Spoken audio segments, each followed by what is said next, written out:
You have no idea how controversial this is about to get. What you are seeing is the current transformation of who the Enhanced Games is calling their first superhuman, James Magnussen. And at the start, I don't think he knew what he signed up for. You see, James is a retired professional swimmer, and one day his friends who have a podcast call him up asking his thoughts on the Enhanced Games. You know, the steroid Olympics. And casually, almost jokingly, he says to them, if they put up $1 million for the 50 freestyle world record, I'll come on board as their first athlete, I'll juice to the gills, and I'll break it within 6 months. He had no idea that this brief little call with his buddies would not only get picked up by every major Australian media outlet, but the Enhanced Games themselves tweeted saying, challenge accepted. And just to make it a little bit extra competitive, they made the same offer to four-time Olympian Christian Gkolomeev. So these two athletes jump on a bunch of steroids and peptides under the supervision of medical advisors, and man, physically, the changes are undeniable. James said himself that he had never felt more athletic in his life, and he was lifting weights that would have folded him like a deck chair before. But then, something majorly unexpected happened. When it came time for the two swimmers to actually attempt to break this world record, it wasn't James who won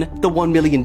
In fact, in his 3 attempts, he actually swam slower than his natural PBs. It was the 31-year-old Greek swimmer, Christian, that not only claimed the $1 million that was supposed to be for James, but he actually did it. He broke the 50-meter world record that was held by a Brazilian swimmer since 2009. And this is where things get majorly controversial, because the wider swimming community hate that Christian has now changed his Instagram bio to the fastest swimmer in history. And in the video of him breaking this record, comments read, "This is not a world record. What a joke of a title. Steroids, an illegal suit, clean water, and a terrible finish." The Enhanced Games, however, have doubled down, with their founder Aaron D'Souza saying, "Our goal is not to break a world record. Our goal is to break every world record." And with that, they officially announced that they will be holding the very first Enhanced Games in May 2026. And of course, Vegas, where not only James will get another attempt at this $1 million, but they will have juiced up athletes from almost every other sport also competing for prize winnings that is said to be larger than any other comparable event